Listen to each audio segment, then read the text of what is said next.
Scotland, 1862, Victorian era.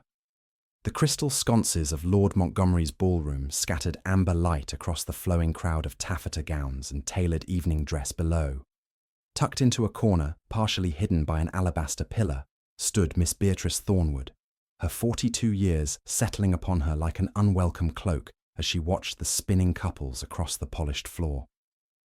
"Have you observed?" murmured Lady Cecilia Ashworth behind her painted fan to her neighbour. "Miss Thornwood has materialised for yet another season. One would imagine after 25 years of disappointment, she might embrace her circumstances with grace." The utterances, though delivered in muted tones, reached Beatrice's awareness like barbs discovering their target.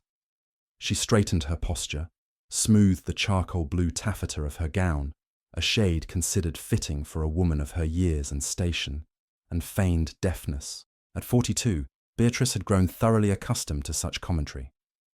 The spinster of the distinguished Thornwood lineage she had observed as her younger siblings wed, as her contemporaries secured husbands and established homes, as the society that had once embraced her as a debutante now regarded her with a blend of sympathy and veiled mockery.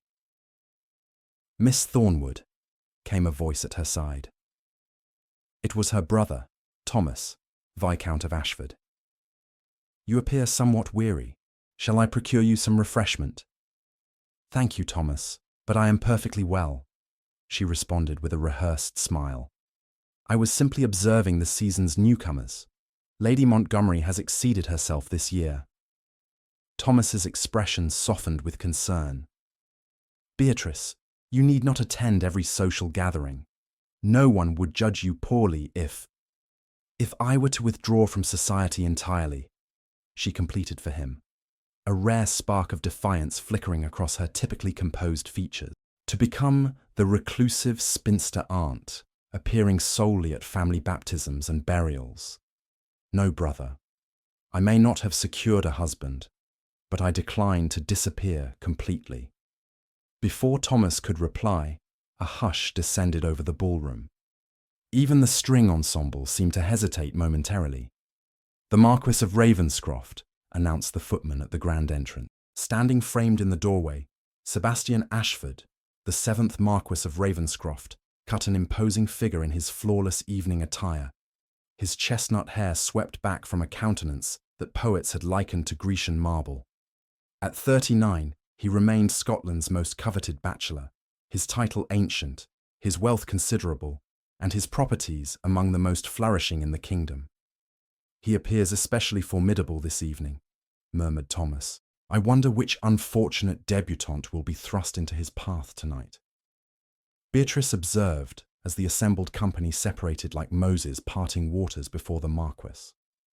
Despite his legendary fortune and position, Sebastian Ashford was renowned for his detachment, his exacting manners, and his apparent imperviousness to the charms of even the most beautiful young ladies of the town.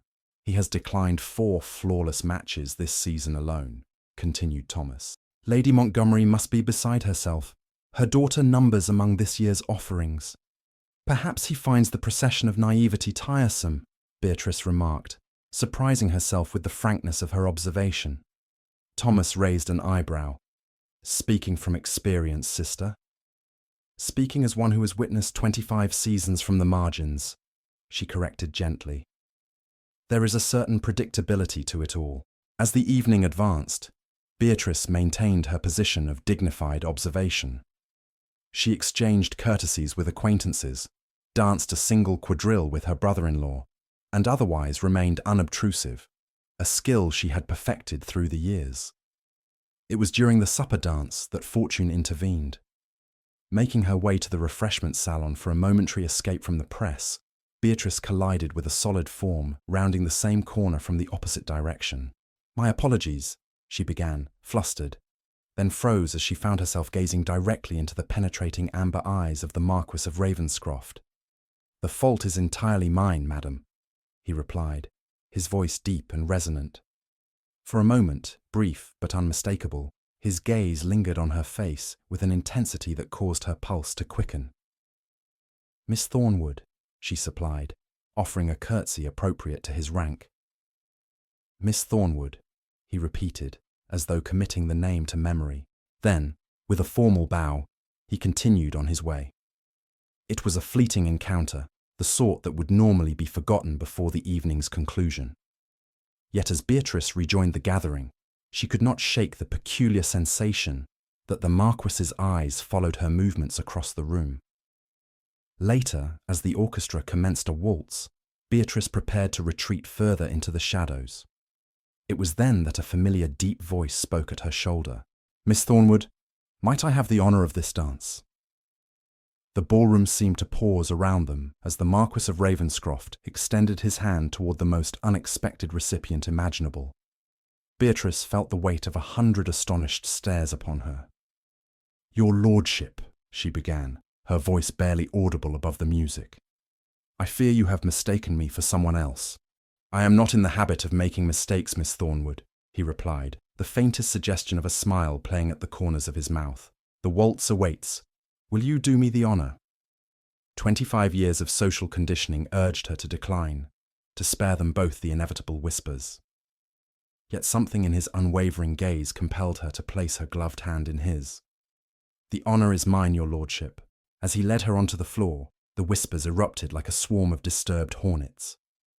The Marquess of Ravenscroft, who had declined to dance with the season's most celebrated beauties, was leading Miss Beatrice Thornwood, 42 and unmarried, into a waltz. "You realise, of course, that you have just scandalised the entire assembly," Beatrice murmured as they took their positions. "Have I?" he replied, seeming genuinely unconcerned as his hand settled at her waist. "I was under the impression I was merely dancing with the most intriguing woman in the room." The music began, and Beatrice found herself swept into the dance with a grace she had not experienced in years. The Marquess led with confident precision, his steps perfectly matched to hers, creating the illusion that they had danced together countless times before. "You dance beautifully, Miss Thornwood," he observed. "Practice, your lordship," she replied, "though I confess it has been a considerable time since I was last invited to waltz." "Then the gentlemen of the town have demonstrated a remarkable lack of judgment." Beatrice could not help but laugh, a soft, genuine sound that drew even more stares from those around them. "You are either exceedingly gracious or deliberately provocative, your lordship. I have yet to determine which." "Perhaps both," he conceded, guiding her through a turn with effortless skill. "Tell me, Miss Thornwood, do you enjoy these affairs?" "They serve their purpose," she answered diplomatically. "That is not what I asked." The directness of his gaze unsettled her. It had been years since anyone had looked at her with such focused attention, as though her thoughts and feelings were worthy of genuine consideration. "No," she finally admitted.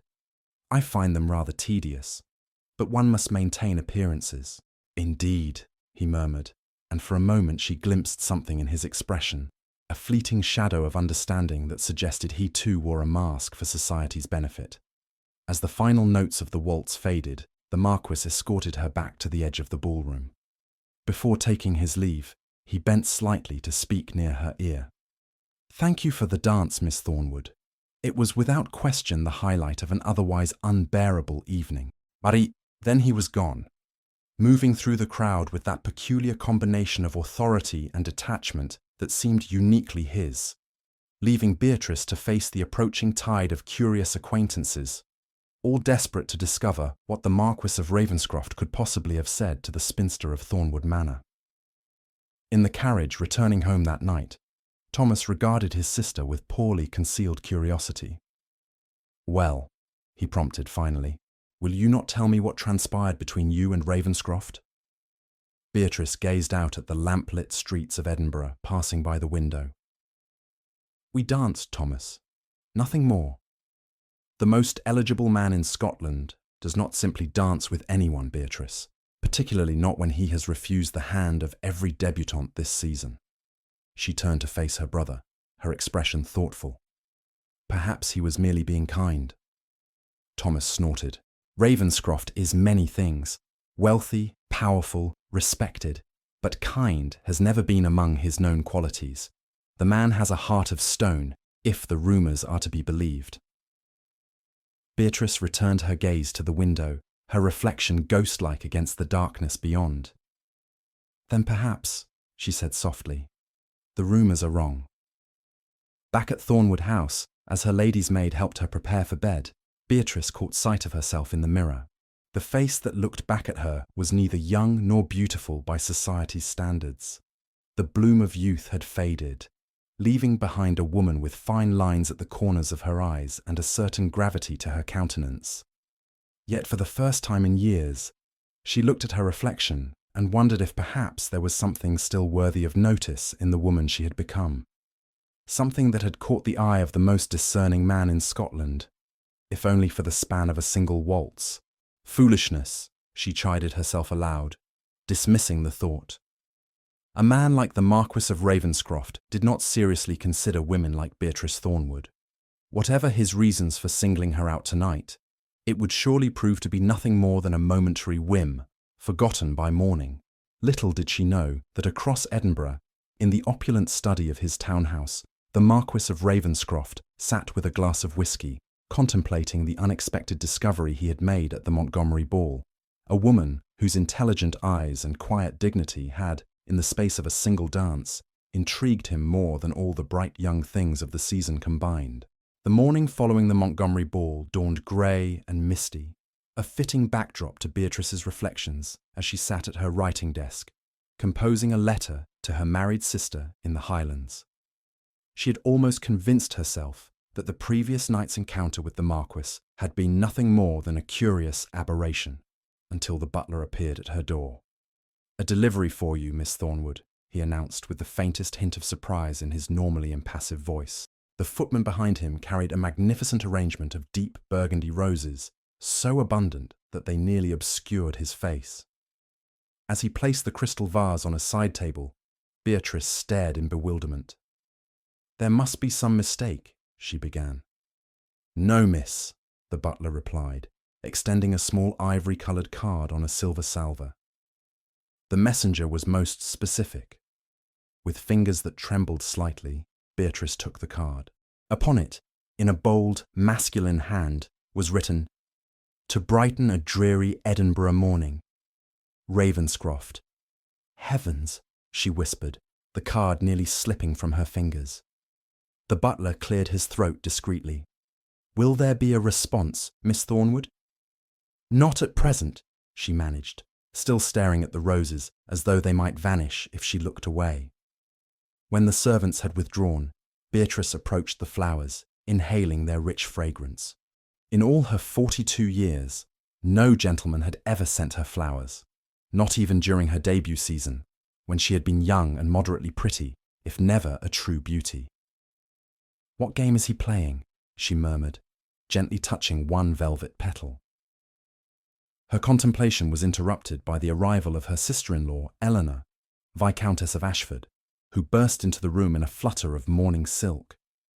"Is it true?" Eleanor demanded without preamble. "Did the Marquess of Ravenscroft truly send you roses?" Beatrice sighed. News travels with remarkable speed in this household. "The servants talk, especially when something so unprecedented occurs," Eleanor replied, circling the arrangement with wide eyes. "Beatrice, these must have cost a small fortune at this time of year." "I'm sure it's merely a courtesy after our dance," Beatrice said, attempting to sound dismissive. Eleanor gave her a shrewd look. "The Marquess of Ravenscroft does not dance with spinsters, nor does he send them roses as a courtesy. Something very strange is happening." Before Beatrice could formulate a response, the butler appeared again. "Viscount Ashford requests Miss Thornwood's presence in the study." Downstairs, Thomas paced before the fireplace, his expression troubled. He stopped when Beatrice entered. "I've just come from my club," he began without preamble. "The entire city is talking about nothing but you and Ravenscroft." Beatrice sank into a chair. "Surely there are more important matters worthy of discussion." "Not in Edinburgh during the season," Thomas replied grimly. "Particularly not when the most sought-after bachelor in Scotland singled out." He stopped abruptly. "A spinster," Beatrice replied, her voice calm despite the sting. "You need not mince words, Thomas. I am well aware of my status. Her brother had the grace to look contrite. Forgive me. I only meant that it is unusual and people are curious. Ravenscroft has rejected countless eligible young ladies. Why should he suddenly show interest in someone so manifestly unsuitable? Beatrice finished for him. I assure you, I have asked myself the same question. Thomas crossed to kneel beside her chair, taking her hand. Beatrice, I worry for you. If Ravenscroft is playing some sort of cruel game, then I shall be no worse off than I am now, she replied softly. Her brother studied her face. You find him intriguing, don't you? Beatrice withdrew her hand. I found our brief conversation refreshingly direct, nothing more. And now he has sent roses, which is certainly flattering, but hardly indicative of serious intent. Be careful, Thomas warned, rising. Ravenscroft may be the most eligible man in Scotland, but he is not known for his warmth. Some say he ended his last courtship because Lady Helena Sinclair once laughed too loudly at dinner. Beatrice raised an eyebrow. Gossip, Thomas. I thought better of you. Not gossip. Concern, he corrected. You have built a life of dignity despite society's cruelties. I would not see you hurt by a man incapable of appreciating your worth. The conversation lingered in Beatrice's mind as she prepared for the Thornwood family's annual visit to the Scottish National Gallery that afternoon. It was a family tradition, one of the few social occasions where her status as an unmarried woman attracted little notice, as art appreciation was considered an acceptable pursuit for ladies of all circumstances. She selected a walking dress of deep forest green, a colour she favoured for its subdued elegance. As her maid arranged her hair, Beatrice found herself paying uncharacteristic attention to her appearance, pinching colour into her cheeks, selecting her finest lace collar. Foolishness, she murmured again, though with less conviction than before. At the National Gallery, the Thornwood party moved slowly through the crowded halls, pausing to admire landscapes and portraits amid the press of fashionable society. Beatrice had just separated from her family to examine a particularly fine seascape when a familiar voice spoke beside her. Rayburn, at his finest. Would you not agree, Miss Thornwood? She turned to find the Marquess of Ravenscroft standing at her elbow, resplendent in a perfectly tailored morning coat that emphasized his broad shoulders and commanding height. Your lordship, she acknowledged with a small curtsy. Yes, his understanding of Scottish light is unparalleled. You have an appreciation for art, he inquired, his amber eyes studying her with that same unsettling intensity she remembered from the ball. I do, she replied simply, though I claim no expertise, merely an enthusiast's pleasure. That is refreshing, he said, offering his arm. Shall we continue to the next gallery? I find most commentary on art to be tediously affected, but I suspect yours might prove an exception. Aware of the curious glances directed their way, Beatrice hesitated before placing her gloved hand lightly on his arm. You risk further scandal, your lordship. 2 encounters in as many days will set tongues wagging even more vigorously. Let them wag, he replied dismissively. I have endured society's speculation for years. It holds no terror for me. As they moved through the exhibition, Beatrice found herself relaxing into their conversation. The Marquess, it seemed, possessed genuine knowledge of art formed through travel and study rather than mere fashion. More surprising still was his willingness to listen to her observations, responding with thoughtful comments that built upon her ideas rather than dismissing them. You have travelled to Florence, then? He asked, as they paused before an Italian landscape. No, she admitted. My knowledge comes entirely from books and exhibitions. I have never left Scotland. Something like surprise flickered across his features. Never. With your evident appreciation for art and culture, I would have thought. My circumstances have not permitted extensive travel, she explained simply, without self-pity. The Marquess's expression shifted subtly. A grave oversight. The Uffizi Gallery alone would provide you with a lifetime of contemplation. Before she could respond, they were interrupted by the arrival of Lady Montgomery and her daughter, the lovely but vapid Miss Montgomery, whose failed attempts to secure the Marquess's attention at her own ball had been the subject of much whispered commentary. "Your lordship!" Lady Montgomery exclaimed, her surprise at finding him in Miss Thornwood's company poorly concealed. "What an unexpected pleasure! Annabel and I were just admiring the Wilkie portrait." "Lady Montgomery," the Marquess acknowledged with a correct but cool bow. "Miss Montgomery, I trust you are enjoying the exhibition." "Oh, immensely," gushed Miss Montgomery, edging subtly closer to him while pretending Beatrice did not exist. "Though I confess these historical subjects can be so dreary, I much prefer more romantic themes." The Marquess's expression remained impassive. "Indeed, Miss Thornwood and I were just discussing Raeburn's revolutionary approach to portraiture. She has made several observations that I found quite illuminating." All eyes turned to Beatrice, who felt a flush rising to her cheeks at this unexpected praise. "How interesting," Lady Montgomery replied, her smile tightening. "I had no idea Miss Thornwood harboured such scholarly interests." "Few people take the time to discover what lies beneath the surface," the Marquess replied, his tone carrying a subtle edge that was not lost on either woman. An awkward silence followed, broken only when Thomas appeared at Beatrice's side, his expression a mixture of concern and curiosity. "Beatrice, Mother is requesting your company," he said, nodding formally to the assembled group. "Your lordship, Lady Montgomery." With a graceful curtsy to the Marquess and a polite nod to the Montgomerys, Beatrice allowed herself to be led away. She could feel the weight of the Marquess's gaze following her retreat. "That is twice in 2 days," Thomas murmured under his breath. "And now the roses. People are beginning to talk, Beatrice." "People always talk, Thomas," she replied wearily. "Not about you," he countered. "Not like this." The remainder of the afternoon passed in a blur of strained conversation and curious glances. By the time the Thornwood party returned home, Beatrice felt emotionally exhausted from the constant scrutiny. Retreating to her private sitting room, she found another delivery awaiting her. A beautifully bound volume of collected essays on Scottish art, accompanied by a note in the Marquess's now familiar handwriting. "For a fellow admirer of genius. Perhaps you might permit me to call tomorrow at 2. Ravenscroft." Beatrice sank into her chair, the book clutched to her chest, her mind whirling with confusion and a dangerous spark of hope that she had thought extinguished long ago.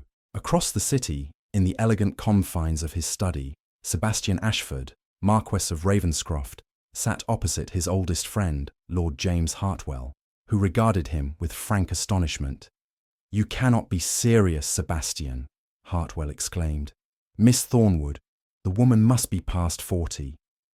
"She is precisely 42, the Marquess corrected calmly, "and possessed of more intelligence and genuine grace than any debutante I have encountered in the past decade." Hartwell shook his head in disbelief. "The ton will think you've lost your mind. There are a dozen suitable young ladies from the finest families who would simper and agree with every word I uttered regardless of whether they understood it," Sebastian interrupted. "Who would marry me for my title, my fortune, and the prestige of being a marchioness without the slightest interest in who I am beneath those trappings?" "And Miss Thornwood is different," Hartwell challenged sceptically. The Marquess's expression softened almost imperceptibly.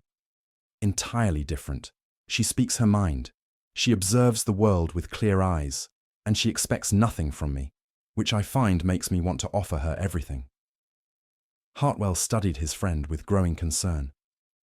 "Sebastian, if this is some rebellion against society's expectations—" "It is not," the Marquess replied firmly. "For the first time in my life, James, I have met a woman whose company I genuinely enjoy, who challenges my thoughts, rather than merely reflecting them back to me. Is that so difficult to comprehend?" "For the Sebastian Ashford I have known since Cambridge." "Yes, frankly it is," Hartwell replied. "You've always been so controlled, so certain of your path." Sebastian gazed into the fire, his expression thoughtful. "Perhaps it is time for a different path. You realize what you're contemplating?" Hartwell pressed. "The scandal would be unprecedented. A Marquess, particularly one of your standing, does not marry a spinster with no fortune and no connections beyond a minor." "I said nothing of marriage," Sebastian replied, though the slight tension in his jaw belied his casual tone. Hartwell laughed without humour. "My friend, you have publicly singled out a respectable unmarried woman of good family. You've sent her flowers and books. You've requested permission to call. Either you are contemplating marriage, or you are behaving in a manner most would consider dishonourable." The Marquess's expression hardened. "You know me better than that." "I do," Hartwell conceded, "which is why your sudden interest in Miss Thornwood is so baffling. You have refused the hand of every suitable young lady presented to you for years, citing various trivial flaws. Now you appear captivated by a woman who, by society's reckoning, is thoroughly unmarriageable." "Society," Sebastian said coldly, "can go hang." Hartwell sighed, recognizing the implacable resolve that had made his friend one of the most formidable men in Scotland. "Very well, but tread carefully, Sebastian. Miss Thornwood has undoubtedly endured years of subtle cruelty from the town. If you pursue her only to withdraw, the consequences for her would be devastating." For a moment, something like uncertainty flickered in the Marquess's amber eyes, an expression so rare that Hartwell nearly missed it. Then it was gone, replaced by the cool determination that was the Marquess's hallmark. "I have no intention of withdrawing," Sebastian stated with quiet finality. "Miss Thornwood has waited 42 years to be properly seen. I intend to ensure she never feels invisible again." The following afternoon found Beatrice seated in the Thornwood House drawing room, her hands clasped tightly in her lap to disguise their trembling. The mantel clock ticked relentlessly toward 2 o'clock, each second bringing her closer to the Marquess's promised call. She had spent the morning in a state of uncharacteristic indecision, changing her gown 3 times before settling on a deep wine-coloured day dress that complemented her auburn hair, now showing threads of silver at the temples, and brought a touch of warmth to her pale complexion. "This is madness," she whispered to herself, as the clock chimed the hour. "A man like the Marquess of Ravenscroft does not seriously court a woman like me." Yet even as the words left her lips, the butler appeared at the drawing-room door. "His lordship, the Marquess of Ravenscroft," he announced, his tone suggesting that he too found the situation extraordinary. Sebastian Ashford entered the room with the quiet assurance of a man accustomed to commanding attention wherever he went. Dressed impeccably in a charcoal frock coat and steel grey waistcoat, he seemed to bring a different atmosphere with him, something electric and vital that made the familiar drawing room suddenly seem more vibrant. "Miss Thornwood," he greeted her, bowing over her hand with perfect courtesy. "You are most kind to receive me." "Your lordship," she replied, gesturing to a chair opposite her own. "I confess your request took me by surprise." "A pleasant one, I hope?" he inquired, taking the offered seat. Beatrice hesitated. "A puzzling one," she finally admitted. "You must be aware that your attention has caused quite a stir." A smile, brief but genuine, transformed his austere features. "Good. The town has grown far too comfortable in its rigid expectations. A little disruption is long overdue." "Is that what I am?" she asked quietly. "A disruption to the established order." The Marquess studied her face with that penetrating gaze that seemed to see beneath surfaces. "You are many things, Miss Thornwood, but a mere instrument of social rebellion is not one of them." The butler returned with tea, providing Beatrice with a momentary reprieve from the intensity of the Marquess's attention. As she poured for them both, she was acutely aware of the domestic intimacy of the scene, something she had observed countless times between her married siblings and their spouses, but had never experienced herself. "You enjoyed the book?" the Marquess inquired, accepting his cup with a nod of thanks. "Very much," she replied, relaxing slightly at the shift to safer conversational ground. The essays on Scottish landscape painting were particularly illuminating. "Thank you for such a thoughtful gift." "It seemed fitting," he said. "Your observations yesterday revealed genuine appreciation that deserves cultivation." Beatrice sipped her tea, gathering courage for the question that had haunted her since the Montgomery ball. "Your lordship, forgive my directness, but I must ask, why have you singled me out for these attentions?" Sebastian set down his cup, his expression serious. "Because in a sea of artifice, you stand as a beacon of authenticity. Because when you speak, you say what you mean rather than what you believe I wish to hear. Because your eyes reflect a depth of thought and feeling that I find compelling." The simple honesty of his answer stole Beatrice's breath. No man had ever spoken to her with such straightforward admiration, not even in her youth, when she had still harboured hopes of marriage. "I am 42 years old, your lordship," she reminded him, her voice steady despite the tumult of emotions his words had stirred. "I have no fortune, no particular beauty, and no accomplishments beyond those expected of any gentlewoman. Surely there are dozens of young ladies more worthy of your interest."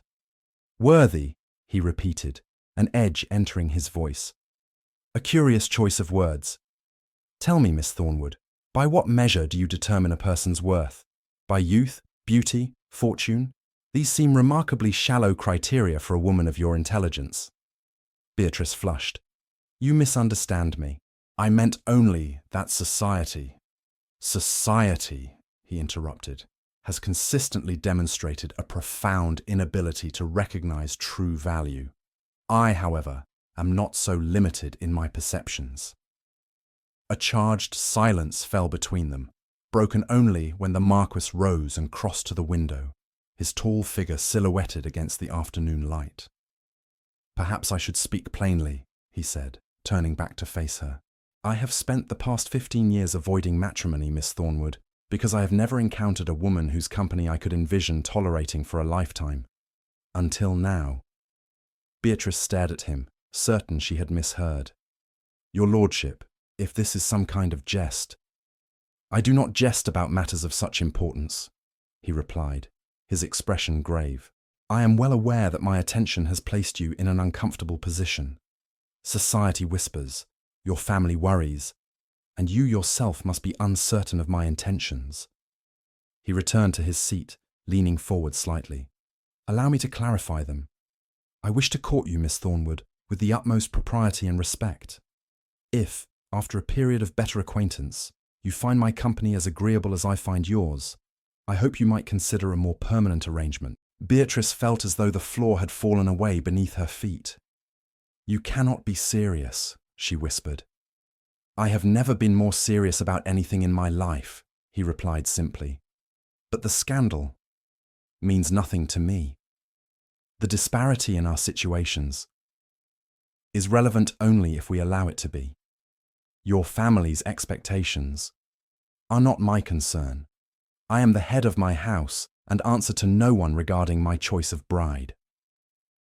His calm dismantling of each objection left Beatrice speechless. Finally, she managed to ask the question that lay at the heart of her disbelief. "Why me, your lordship? After all these years of refusing every eligible match, why would you choose someone society considers thoroughly unmarriageable?" Sebastian's expression softened. "Because when we danced, Miss Thornwood, I felt for the first time that I was in the presence of a woman who saw me. Not the Marquess, not the fortune, not the ancient title, but the man beneath all those trappings. Do you have any idea how rare that is?" Before she could respond, the drawing-room door opened to admit Lady Thornwood, Beatrice's mother, whose surprise at finding the Marquess of Ravenscroft in her drawing-room was poorly concealed beneath a veneer of social grace. "Your lordship!" she exclaimed, curtsying deeply. "What an unexpected honour! I do apologise for interrupting."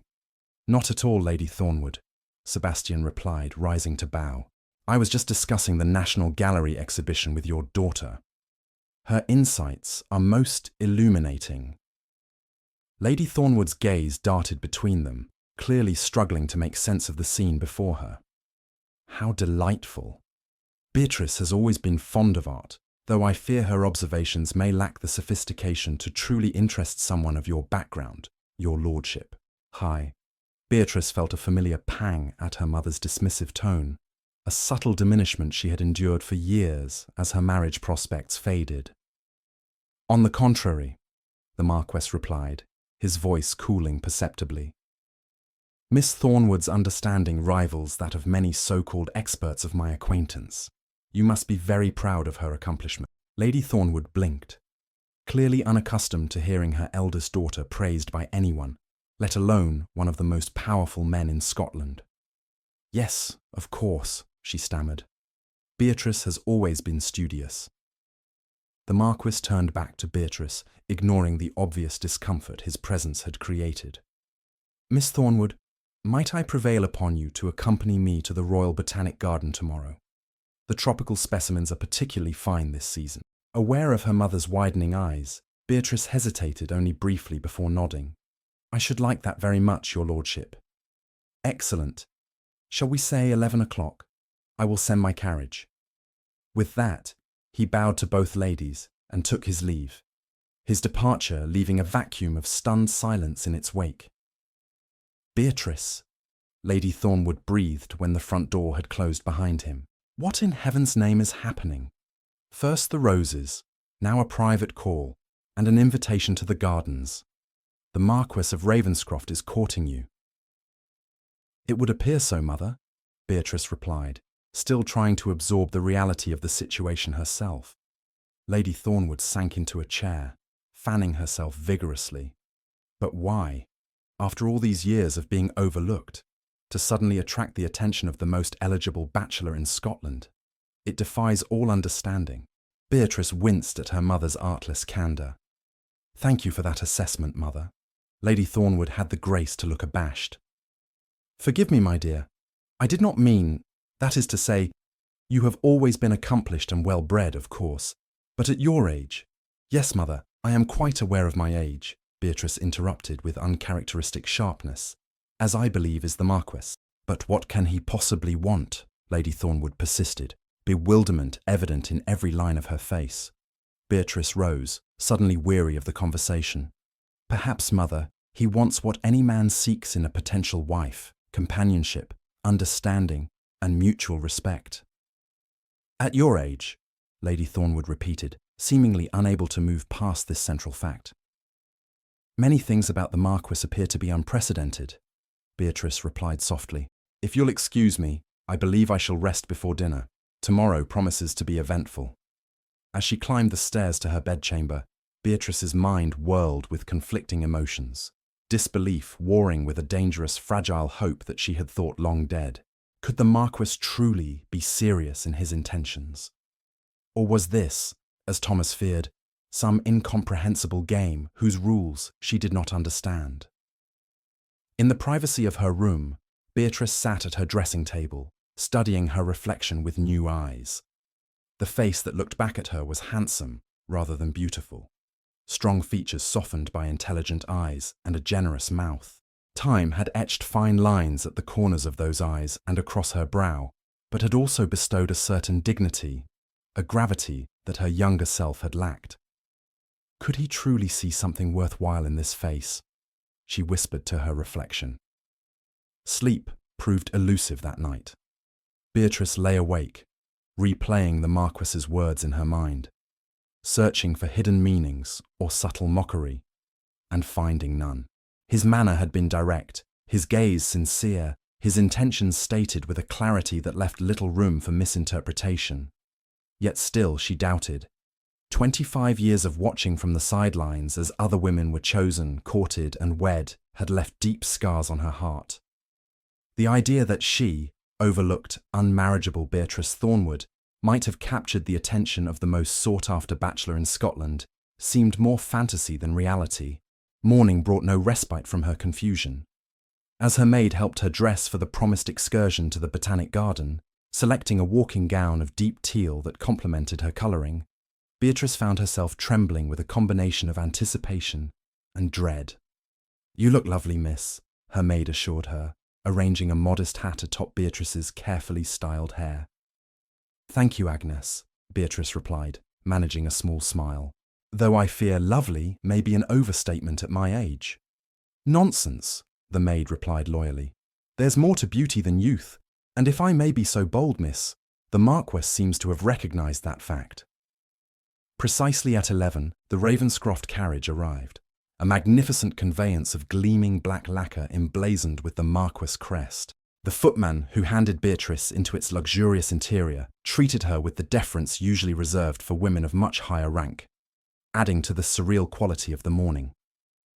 The Marquess was waiting at the entrance to the gardens, his tall figure commanding attention despite the simplicity of his attire. As Beatrice descended from the carriage, she observed a flicker of admiration in his eyes that sent an unfamiliar warmth coursing through her veins. "Miss Thornwood," he greeted her, bowing over her hand. "You are punctual, another quality I find admirable." "Your lordship," she replied, dropping a curtsy. "Thank you for the invitation. It has been some years since I last visited the gardens." "Then we shall remedy that oversight immediately," he declared, offering his arm. As they strolled through the magnificent grounds, passing through the Palm House with its soaring glass dome and exotic specimens from across the empire, Beatrice gradually felt her tension easing. The Marquess proved a knowledgeable guide, sharing insights gained from his own travels and listening with genuine interest to her observations. They paused beneath the towering palms, surrounded by tropical plants that created the illusion of a distant land. "It's rather like stepping into another world," Beatrice remarked, tilting her head back to admire the architectural marvel above them. "Indeed," the Marquess agreed, though his gaze remained fixed on her upturned face rather than the surroundings. "Miss Thornwood, may I speak frankly?" She lowered her gaze to meet his, her heart quickening at the intensity she found there. "Of course, your lordship." "I sense that you harbour doubts about my intentions," he said directly, "that perhaps you suspect some ulterior motive behind my interest in you." Beatrice hesitated, torn between honesty and decorum. "You must admit, your lordship, that your attention is unexpected. I would be naive not to question it." He nodded slowly. "Fair enough. Then allow me to address those doubts directly. I am 39 years old, Miss Thornwood. I have spent the past 15 years fending off matchmaking mamas and their increasingly desperate attempts to secure my title for their daughters. I have been paraded before every eligible young lady from Edinburgh to London, and I have found them universally tedious. Pretty faces concealing empty minds, or worse, calculating ambitions." He took a step closer, his voice lowering. "And then, at yet another interminable ball, I encountered a woman who stood apart from the usual preening and posturing. A woman who watched the proceedings with clear-eyed intelligence and a hint of well-earned cynicism. A woman whose conversation, when I finally engineered an opportunity to experience it, revealed depth and substance rather than the usual vapid pleasantries." Beatrice felt her cheeks warming under his steady gaze. "You make me sound far more interesting than I am, your lordship." "On the contrary," he replied, "I suspect I have only begun to discover how interesting you truly are, Miss Thornwood. And I find myself eager to continue that discovery, if you will permit it." Before she could respond, they were interrupted by the arrival of a group of fashionable ladies, whose exclamations of surprise at encountering the Marquess of Ravenscroft in such circumstances echoed through the humid air of the Palm House. "Your lordship," called Lady Ashworth, a notorious gossip whose daughter had failed to secure the Marquess's interest during the previous season. "What an unexpected pleasure to find you at the gardens on this fine morning." Her gaze moved to Beatrice, and a look of poorly concealed disdain crossed her features. "And Miss Thornwood as well. How unusual." The Marquess's expression cooled perceptibly. "Lady Ashworth, ladies, Miss Thornwood and I were just discussing the remarkable botanical collections. You'll forgive us if we continue our tour." Without waiting for a response, he guided Beatrice toward a less crowded section of the glass house, his hand warm and reassuring at the small of her back. "I apologize for the interruption," he murmured. "It seems we cannot escape society's eyes, even here." "It is to be expected," Beatrice replied pragmatically. "Your movements are always of interest, and my presence at your side is noteworthy." "Because of your age," he asked bluntly. Beatrice blinked at his directness. Yes, she admitted after a moment. Among other factors, my lack of beauty, fortune, or particularly distinguished family connections, the fact that I have been considered firmly unmarriageable for at least a decade. The Marquess's expression hardened. The town's assessment of worth is remarkably shallow. Beauty fades, fortunes rise and fall, and distinguished families often produce undistinguished progeny. As for being unmarriageable, he made no attempt to hide his disdain for the phrase. I find that particular social construct both arbitrary and idiotic. Ha! Despite herself, Beatrice laughed, a genuine sound of surprise and delight that echoed pleasantly in the humid air. Your lordship, I believe you may be the first person I've encountered who sees it that way. His expression softened at her laughter. Then the rest of society is blind. Tell me, Miss Thornwood, if you had not been constrained by convention, what would you have done with your life? The question caught her off guard. I'm not sure I understand. If marriage had not been the only acceptable path for a woman of your standing, he clarified, what pursuits might have captured your interest? Beatrice considered the question thoughtfully as they continued their stroll among the exotic foliage. I would have liked to travel, she said finally, to see the art and architecture I've only read about, to experience different cultures and landscapes firsthand. Where would you go first? He prompted, genuinely interested. Italy, I think, she replied, her eyes lighting with enthusiasm. Florence, Rome, Venice, to see the works of the Renaissance masters in their original settings. And after Italy, perhaps Greece, Egypt. The ancient civilizations have always fascinated me. She paused, looking somewhat embarrassed. I sound rather like a schoolgirl with fanciful dreams. Not at all, the Marquess countered firmly. You sound like someone with a mind eager for knowledge and experience, qualities I find infinitely more attractive than the vapid accomplishments society prizes in its young ladies. They had reached a secluded corner of the glass house, sheltered from curious eyes by a stand of bamboo. The Marquess turned to face her, his expression serious. Miss Thornwood, Beatrice, if I may, I wish to be entirely clear about my intentions. I am not playing a game. I am not seeking to cause a scandal. I am pursuing you because, in the brief time of our acquaintance, you have engaged my mind and intrigued my heart in ways no other woman has managed in 39 years of existence. He took her gloved hand in his. I recognize that my attention places you in an uncomfortable position. Society will whisper. Your family will worry. And you yourself may doubt the sincerity of my regard. But I ask only that you grant me the opportunity to demonstrate that regard through continued acquaintance. Beatrice looked up into his face, the strong aristocratic features that had launched 1,000 matrimonial campaigns, and saw nothing but earnest intent in his amber eyes.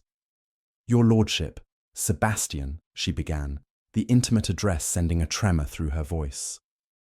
I fear you may be courting disappointment. I'm not young, not beautiful in the conventional sense. You are beautiful to me, he interrupted, his thumb tracing a gentle pattern on the back of her hand.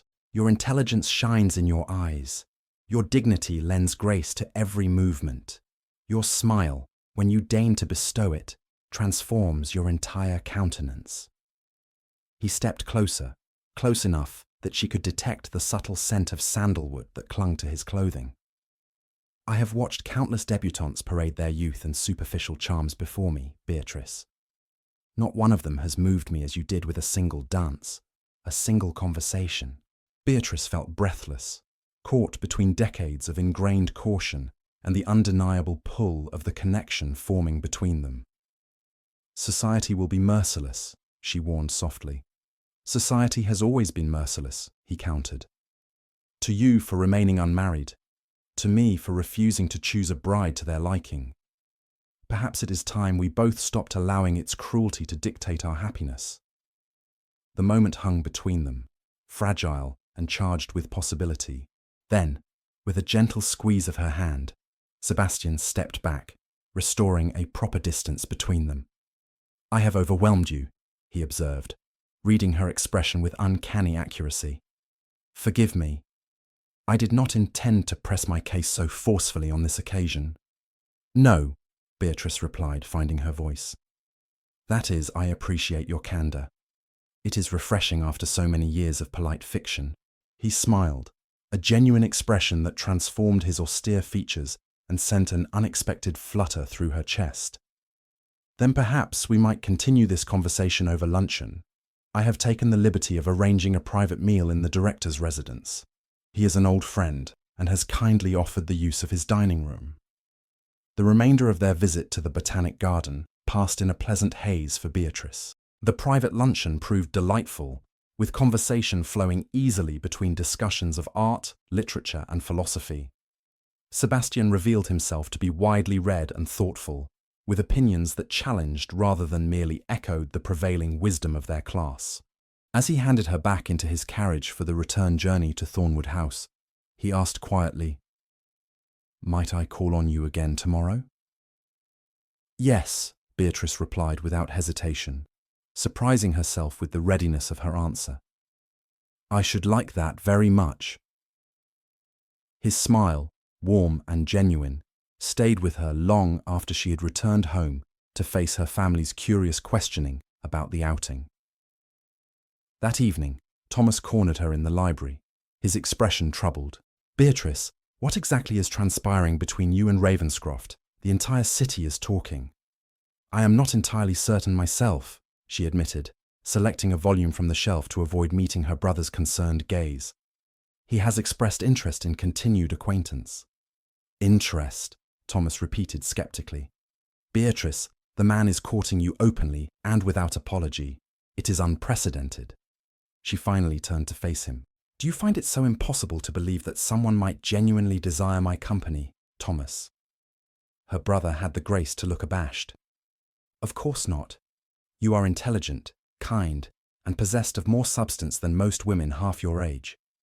But Ravenscroft, his reputation for fastidiousness, for impossible standards, the fact that he has rejected every suitable match for 15 years only to suddenly show interest in—" He stopped abruptly. "A spinster of 42, Beatrice finished for him, her voice steady despite the sting. "Yes, it is unexpected. I have said as much to him directly." "And what was his response?" A small smile touched her lips as she recalled Sebastian's words in the Palm House. "He said that society's assessment of worth is remarkably shallow, and that he finds the concept of being unmarriageable both arbitrary and idiotic." Thomas's eyebrows rose in surprise. "That does not sound like the Ravenscroft I have heard described at my club." "Perhaps," Beatrice suggested gently, "the Marquess's town believes it knows it is not the man himself, but rather the title they all covet." Her brother studied her face intently. "You care for him," he observed, sounding faintly astonished.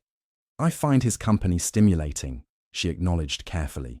"His conversation is intelligent, his opinions thoughtful, and his manner refreshingly direct." Thomas ran a hand through his hair, a gesture of frustration he had maintained since boyhood. "Beatrice, I only wish to protect you from potential hurt. If Ravenscroft is sincere, then I could not be more delighted for you. But if this is some passing fancy on his part, then I shall endure it as I've endured everything else," she replied with quiet dignity. "But Thomas, what if it is not?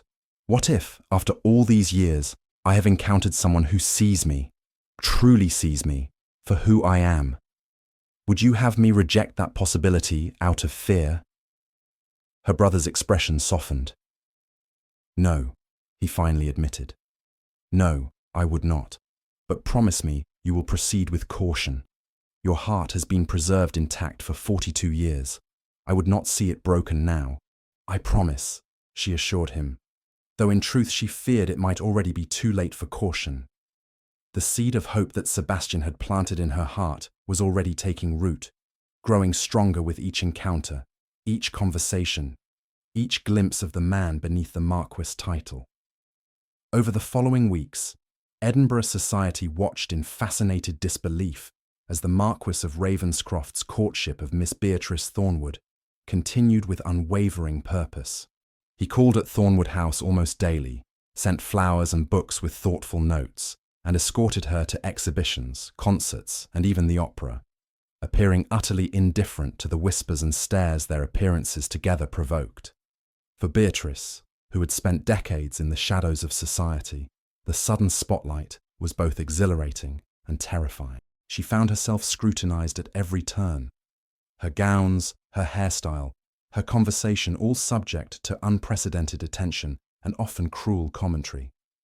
"I heard Lady Ashworth say it must be some sort of wager," Eleanor confided as she helped Beatrice prepare for an evening at the theatre. "That Hartwell must have challenged Ravenscroft to court the most unlikely woman in Edinburgh." Beatrice's hands stilled in the act of fastening her earrings. "And what did you say to that?" "I told her that if the Marquess had made such a wager, he would have chosen someone truly objectionable. Perhaps Lady Ashworth herself," Eleanor replied with uncharacteristic sharpness. "Honestly, Beatrice, the jealousy is palpable. Half the mothers in Edinburgh have spent years throwing their daughters at Ravenscroft without success, and now he has chosen you. It's driving them to distraction." "Chosen is perhaps too strong a word," Beatrice cautioned, though her heart warmed at her sister-in-law's defence. "He enjoys my company, that is all." Eleanor snorted delicately. "A man like the Marquess of Ravenscroft does not escort a woman to the opera merely because he enjoys her company. He is courting you, Beatrice. The only question is when he will make his intentions official." Beatrice turned from the mirror, her expression troubled. "Eleanor, do you not find it strange that after all these years of being virtually invisible to society, I should suddenly attract the attention of the most eligible man in Scotland?" Her sister-in-law studied her thoughtfully. "What I find strange is that it took someone of Ravenscroft's perception to recognise your worth when it has been evident to your family all along." The simple sincerity of the statement brought unexpected tears to Beatrice's eyes. "Thank you," she whispered. The weekend of the Ravenscroft house party arrived with unseasonable warmth, as though spring itself had conspired to make the occasion perfect. Beatrice travelled to the Borders in Sebastian's personal carriage, accompanied by Eleanor as propriety demanded, though Thomas would join them the following day. As the carriage crested a hill, Ravenscroft Manor came into view, a magnificent Georgian mansion set amid rolling parkland, its sandstone facade gleaming golden in the afternoon sun. "Heavens," Eleanor breathed, leaning forward for a better view. "It's even grander than they say." Beatrice could only nod, momentarily overwhelmed by the reality of what she was doing. Approaching the ancestral seat of one of Scotland's oldest titles as a potential marchioness, rather than a mere visitor. The very thought seemed absurd. Yet here she was, responding to an invitation that could have only one meaning. As the carriage rolled to a stop before the imposing entrance, Sebastian himself emerged to greet them, descending the wide stone steps with an eager stride that belied his usual reserve. "Beatrice," he said warmly, helping her from the carriage with gentle hands. "Welcome to Ravenscroft." For a moment they stood gazing at each other, oblivious to the servants arrayed on the steps, or Eleanor being handed down behind them. Then, recollecting himself, Sebastian turned to greet Eleanor with correct, if cooler, courtesy, before escorting them both into the entrance hall. The interior of Ravenscroft Manor was every bit as impressive as its exterior: soaring ceilings, marble floors, and walls hung with ancestral portraits and priceless works of art. Yet, despite its grandeur, there was a warmth to the house that Beatrice had not expected, a sense that it was a home rather than merely a showpiece of aristocratic wealth. "I've had rooms prepared for you in the West Wing," Sebastian informed them, as footmen moved forward to collect their luggage. "The views of the garden are particularly fine at this time of year. I thought you might appreciate them, Beatrice." The personal consideration touched her deeply. "Thank you, Sebastian. That was most thoughtful." His expression softened at her use of his given name, still a novelty that seemed to please him each time she employed it. "I shall leave you to rest and refresh yourselves before dinner. The other guests will be arriving throughout the afternoon." As a maid led them to their rooms, Eleanor leaned close to whisper, "Did you see how he looked at you, Beatrice? If the man is not in love, I shall eat my best bonnet." Beatrice shushed her, though her heart leapt at the observation. Could it be true?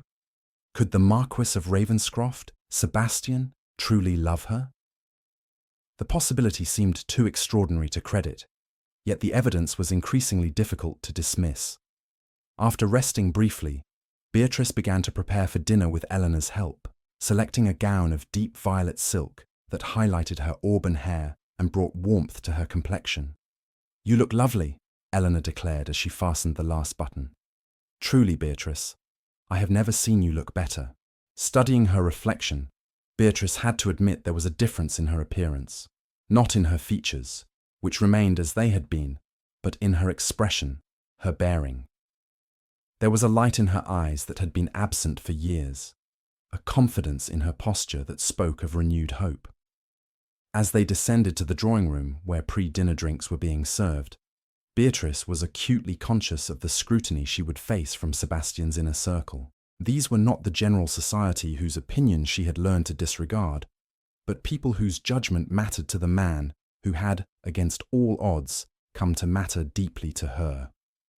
Sebastian came forward immediately to greet them, looking resplendent in evening attire that emphasized his commanding height and athletic build.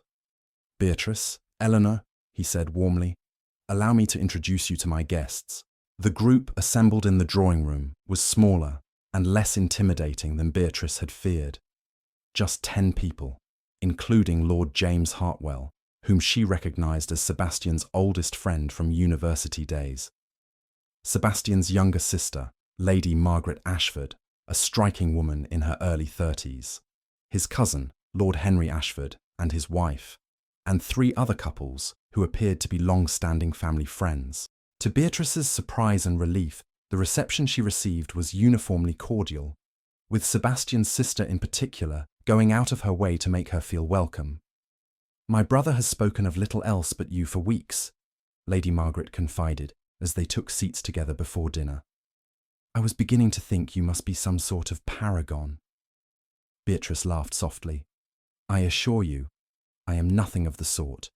Your brother's regard is flattering, but perhaps exaggerated." Lady Margaret studied her with shrewd blue eyes, the same shade as Sebastian's. "I think not," she said finally. "Sebastian does not exaggerate, nor does he act on impulse or emotion. If he has singled you out, Miss Thornwood, it is because he sees qualities in you that are genuinely exceptional." Before Beatrice could respond to this remarkable statement, dinner was announced, and Sebastian appeared at her elbow to escort her into the dining room. "My sister has not overwhelmed you, I hope," he murmured as they processed down the corridor. "Margaret can be rather direct." "Not at all," Beatrice assured him. "It's refreshing, actually. Directness seems to be a family trait." He smiled down at her, his eyes warm. "One you share, if I recall our early conversations correctly." The dinner that followed was unlike any social experience Beatrice had ever known. Seated at Sebastian's right hand, the position of honor usually reserved for the highest-ranking lady present, she found herself at the center of genuine, interested conversation rather than polite dismissal. Sebastian's friends and family engaged her on topics ranging from literature to politics, listening to her opinions with actual attention rather than mere courtesy. Most surprising of all was the way Sebastian himself deferred to her views, drawing her into discussions and valuing her contributions in a way she had never experienced in society at large. "You see," he said softly during a moment when the others were engaged in their own conversations, "this is why I wished you to come to Ravenscroft, so that you might see yourself as I see you, not as Edinburgh society has labelled you, but as the remarkable woman you truly are." The simple sincerity of his words brought warmth to Beatrice's cheeks. "You are very kind, Sebastian." "Not kind," he corrected gently, "observant, and increasingly certain that I have made the right choice." After dinner, the party retired to the music room, where Lady Margaret was prevailed upon to play the piano. As the evening progressed, Beatrice found herself drawn into the warm circle of Sebastian's closest connections, accepted not as an oddity or an object of curiosity, but as someone of genuine interest and worth. It was a revelation. this glimpse of what life might be like, freed from the constraints and judgments that had defined her existence for so long. Here in the intimate setting of Ravenscroft Manor, she was not the spinster or poor Miss Thornwood, but simply Beatrice, valued for her thoughts, her conversation, herself. As the evening drew to a close, Sebastian escorted her to the foot of the grand staircase, lingering behind the others as they made their way to their respective rooms. "You seem to enjoy yourself," he observed, his voice low and intimate in the quiet of the great hall. "Very much," she admitted. "Your friends and family are most welcoming." "They see what I see," he replied simply.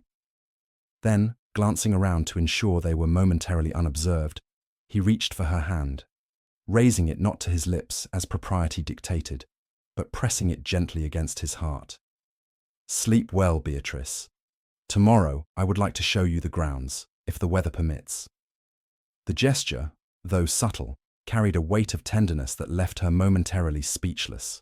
"I should like that," she managed finally, reluctantly withdrawing her hand. "Good night, Sebastian." As she ascended the staircase, she could feel his gaze following her, warm and steady as a physical touch.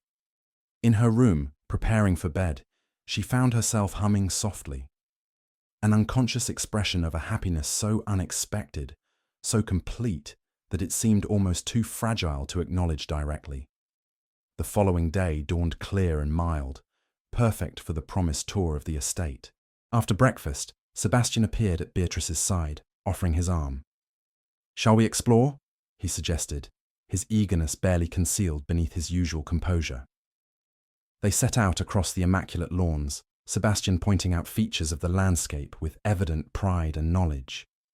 It soon became clear to Beatrice that Ravenscroft was not merely a symbol of his rank and wealth, but a living entity to which he was deeply connected. "My father saw the estate primarily as a source of revenue," he explained, as they paused at the edge of a small loch, watching swans glide across the still surface. "But for me, it has always been more than that. These lands, these people, they are a responsibility, yes, but also a privilege. To be part of something that stretches back centuries and will continue long after I am gone." "You speak of it with such passion," Beatrice observed, watching his face as he gazed across his domain. "It's clear how much Ravenscroft means to you." His expression softened as he turned to look at her. "It is my home, Beatrice, the one place where I have always felt truly myself, unconstrained by the expectations and formalities of society." He paused, something vulnerable entering his gaze. "I wanted you to see it, to understand this part of me." The simple honesty of the statement touched her deeply.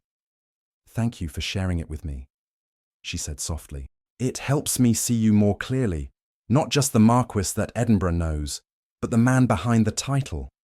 "That," he replied, his voice low and fervent, "is precisely what I hoped for. So few people look beyond the title to see the man. You have done so from the beginning, Beatrice. It is one of the many reasons I find myself increasingly drawn to you." They continued their walk, crossing a stone bridge that arched elegantly over a narrow section of the loch. In the distance, Beatrice could see figures moving about the grounds, other guests enjoying the fine spring weather. "Sebastian," she began carefully, "I must ask you something that has been troubling me." He glanced down at her, his expression open.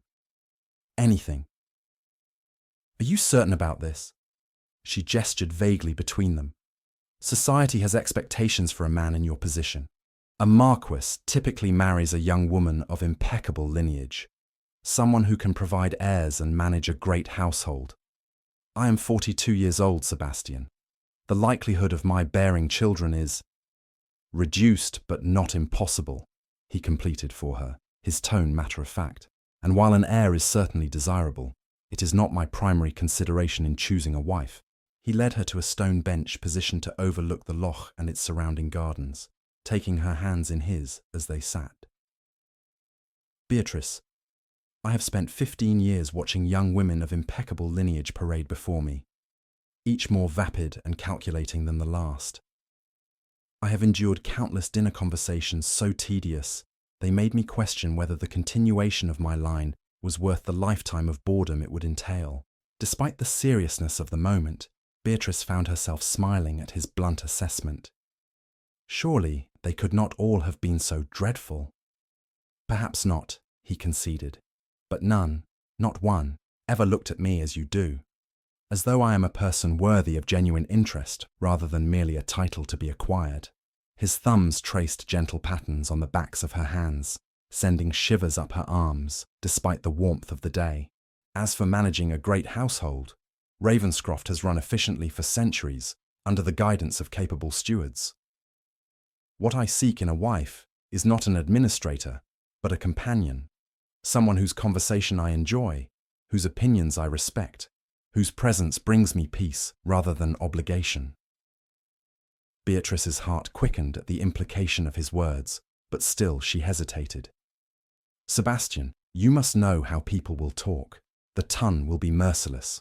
Oh, let them talk, he replied with quiet intensity. I have never governed my life according to society's expectations, Beatrice. I see no reason to begin now, particularly when doing so would deny me the chance at genuine happiness. He released one of her hands to reach into his coat pocket, withdrawing a small velvet box that caused her breath to catch in her throat. I had planned to wait until this evening, after the others had retired, he said, his voice betraying a rare nervousness. But perhaps here, in this place that has witnessed the sweep of centuries, is more fitting. Opening the box, he revealed a magnificent sapphire ring surrounded by diamonds, its antique setting speaking of history and permanence. This belonged to my grandmother, the 6th Marchioness, he explained, his eyes never leaving Beatrice's face. A woman of remarkable intelligence and character, who defied convention in her own time. I believe she would approve of my choice. With deliberate care, he slid from the bench to one knee before her, still holding her gaze. Beatrice Thornwood, you have brought light into my life, where before there was only duty. You have shown me that true connection is possible, even for someone as guarded as myself. Would you do me the extraordinary honour of becoming my wife? Beatrice stared at him, scarcely able to believe the moment was real. Here was Sebastian Ashford, Marquess of Ravenscroft, the most eligible bachelor in Scotland, on his knee before her, offering not just his name and position, but his heart. Sebastian, she began, her voice trembling slightly. Are you absolutely certain? The world will not understand. I am not asking the world to marry me, he replied simply. I am asking you. In that moment, looking into his steady amber eyes, Beatrice felt the last of her doubts dissolve. Whatever challenges might lie ahead, whatever whispers might follow them, the chance to share her life with this remarkable man was worth any price. Yes, she said softly. Then, with growing certainty, yes, Sebastian, I will marry you. His expression transformed with a joy so naked, so unguarded, that it stole her breath. Rising, he took the ring from its velvet nest and slipped it onto her finger, a perfect fit, as though it had been made for her hand. My Marchioness, he murmured, raising her fingers to his lips. Then, glancing around to ensure they were unobserved, he leaned forward and pressed a gentle, reverent kiss to her lips, their first, a seal on the promise they had just exchanged. When they finally parted, Beatrice felt as though the world had shifted on its axis, that everything before this moment had been merely a prelude to the life now opening before her. At 42 years old, when society had long since consigned her to the margins, she had found love with a man who saw her true worth.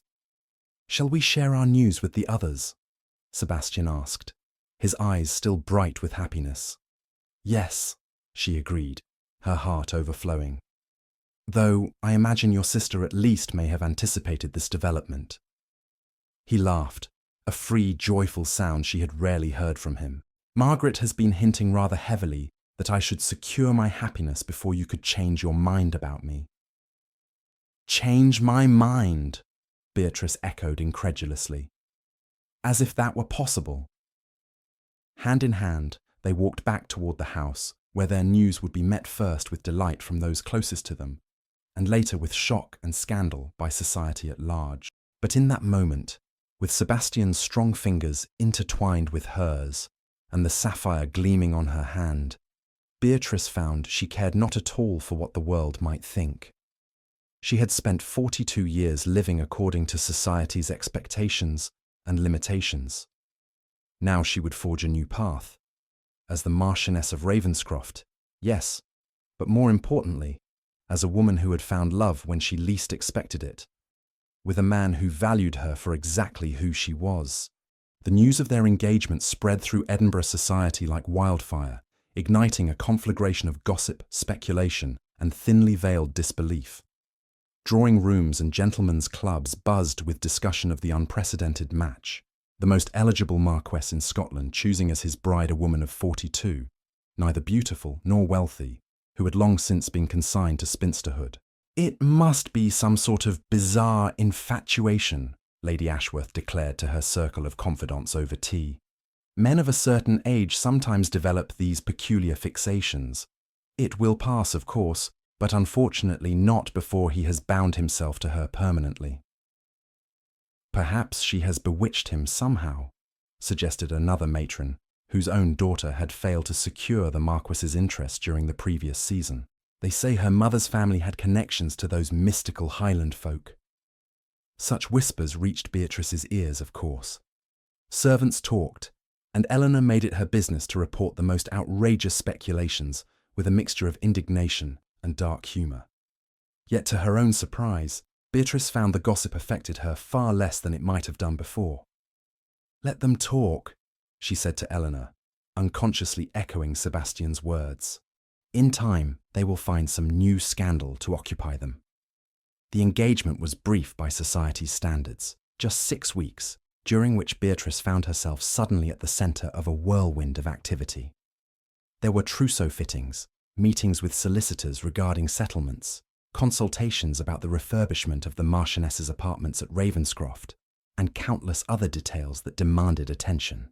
Through it all, Sebastian remained a steady presence, attentive, supportive, and increasingly demonstrative of his affection, particularly when they managed to steal moments alone. Beatrice discovered in herself a capacity for happiness she had thought long extinguished, a youthful joy that belied her 42 years. "You look younger every day," Thomas remarked one evening as they sat together in the library at Thornwood House. "I would never have believed it possible, but impending marriage appears to agree with you, sister." Beatrice smiled, touching the sapphire ring that now adorned her finger. "Happiness agrees with me, Thomas. Something I had nearly forgotten was possible." Her brother's expression softened. "You deserve it, Beatrice. No one deserves it more." The wedding itself was held at St. Giles's Cathedral, a concession to Sebastian's position, rather than Beatrice's preference for a quieter ceremony. The church was filled to capacity, though Beatrice knew many had come not to celebrate their union, but to witness what society considered a peculiar spectacle. Yet as she walked down the aisle on Thomas's arm, her gaze fixed on Sebastian waiting at the altar, she found she cared not at all for the whispers that followed her progress. What mattered was the man before her, tall and commanding in his formal attire, his usually austere features transformed by an expression of such naked adoration that it caused murmurs to ripple through the congregation. Their vows were exchanged with clear, steady voices, a promise not just of fidelity and support, but of a partnership based on mutual respect and genuine affection. When Sebastian slipped the heavy gold band onto her finger to join the sapphire engagement ring, his hands were gentle, his touch lingering longer than strictly necessary. "I now pronounce you man and wife," declared the minister, and with those words, Beatrice Thornwood became her ladyship, the Marchioness of Ravenscroft, a transformation so complete and yet so unexpected that she felt momentarily dizzy with the reality of it. The reception that followed at Ravenscroft House, Sebastian's Edinburgh residence, was a study in contrasts. Genuine warmth from Sebastian's inner circle, mingling with barely concealed curiosity and skepticism from the broader society who had felt obligated to attend. Yet Beatrice found herself floating through the afternoon with serene confidence. Sebastian's steady presence at her side, a shield against any potential barbs. "How are you faring, Marchioness?" he murmured during a brief moment alone, the new title sending a pleasant shiver down her spine.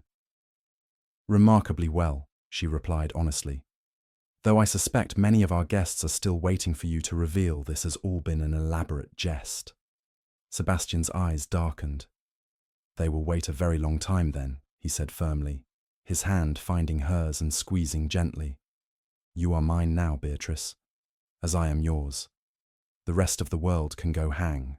Later that evening, as their carriage carried them away from the reception toward the beginning of their wedding journey, a tour of Italy that Sebastian had insisted on arranging, knowing it had been Beatrice's lifelong dream to see the art and architecture she had only read about, Beatrice found herself overwhelmed by the day's events. "Are you well?" Sebastian asked, noting her silence as they left Edinburgh behind. "More than well," she assured him, reaching for his hand in the darkness of the carriage. "I was just thinking how extraordinary life can be. 6 months ago, I had resigned myself to a future of quiet spinsterhood, watching from the sidelines as others lived their lives. And now," he prompted softly, "now I find myself embarking on an entirely new chapter with a man I have come to love more deeply than I ever thought possible." The admission, the first time she had spoken the word love aloud, came naturally, without hesitation. Sebastian's breath caught audibly.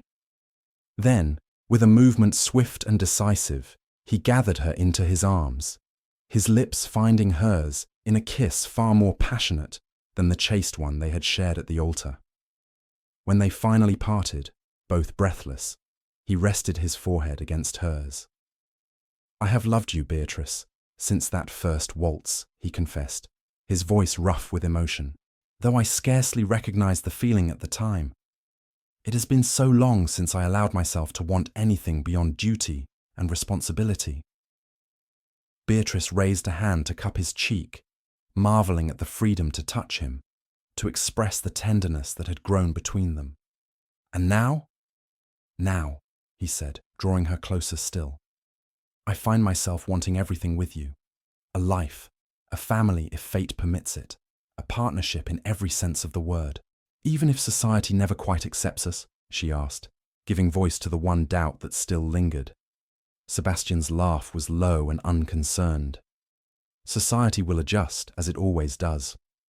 In time, our match will become merely another footnote in the annals of Scottish history.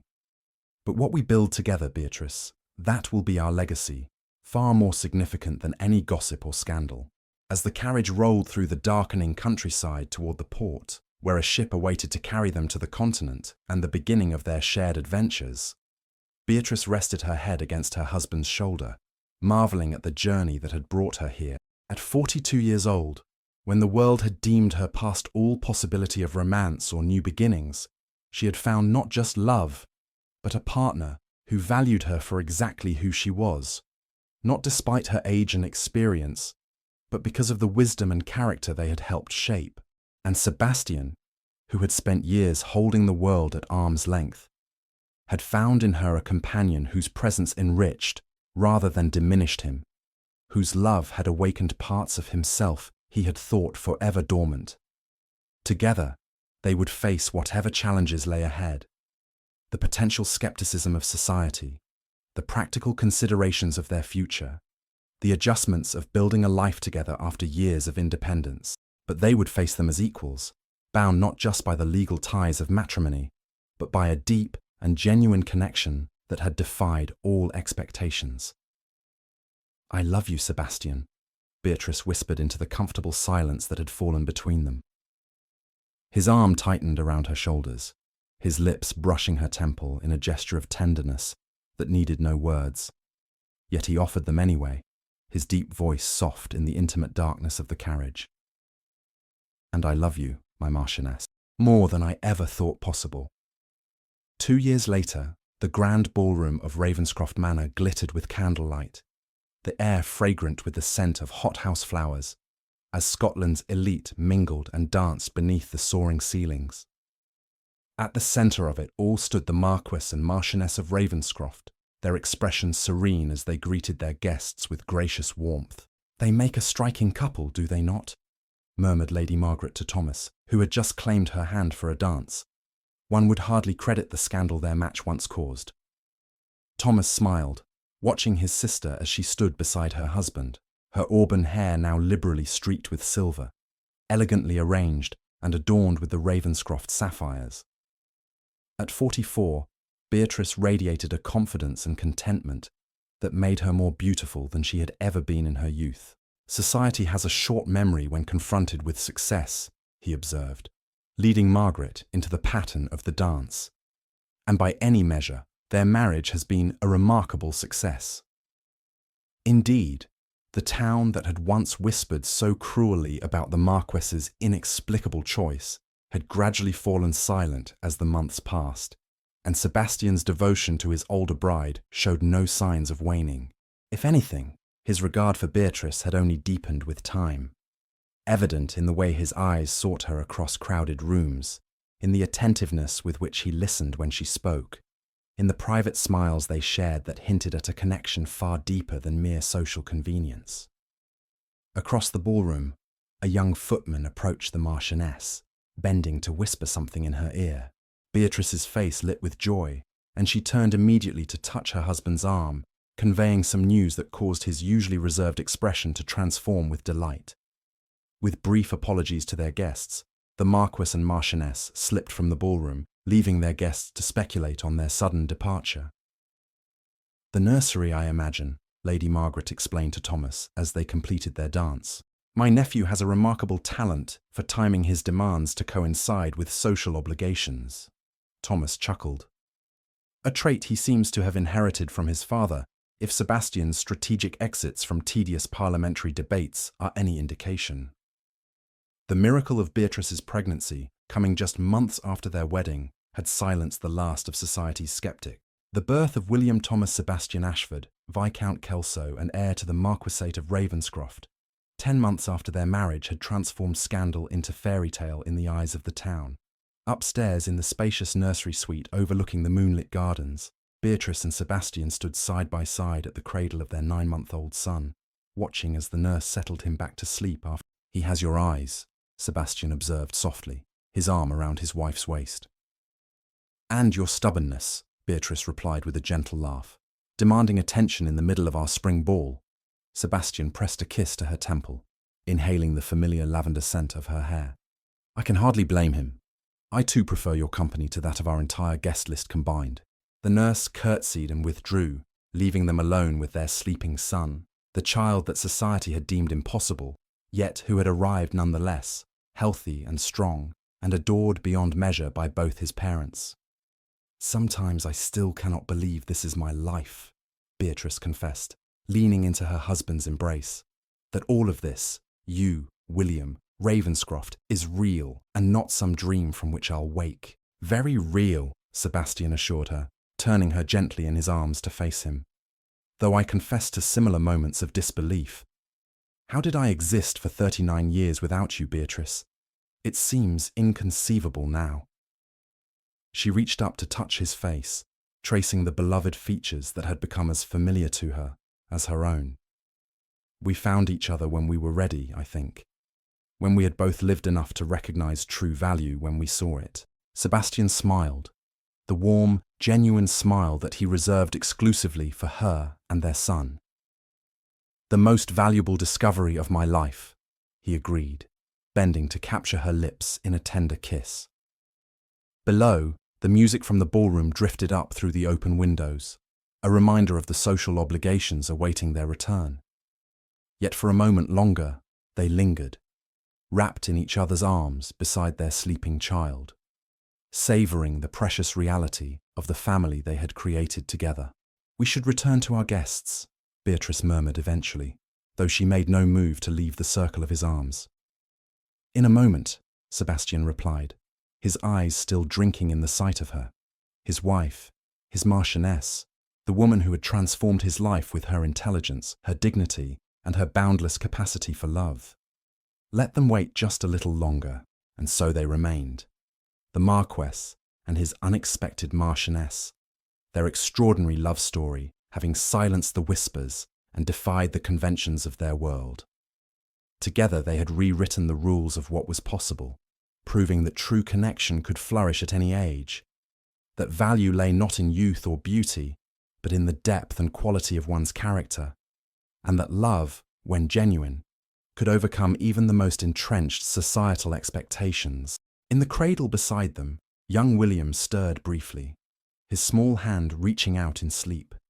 Beatrice gently tucked the blanket around him, her heart so full of love for her family that it seemed impossible to contain. "Happy?" Sebastian asked softly, watching her face in the gentle lamplight.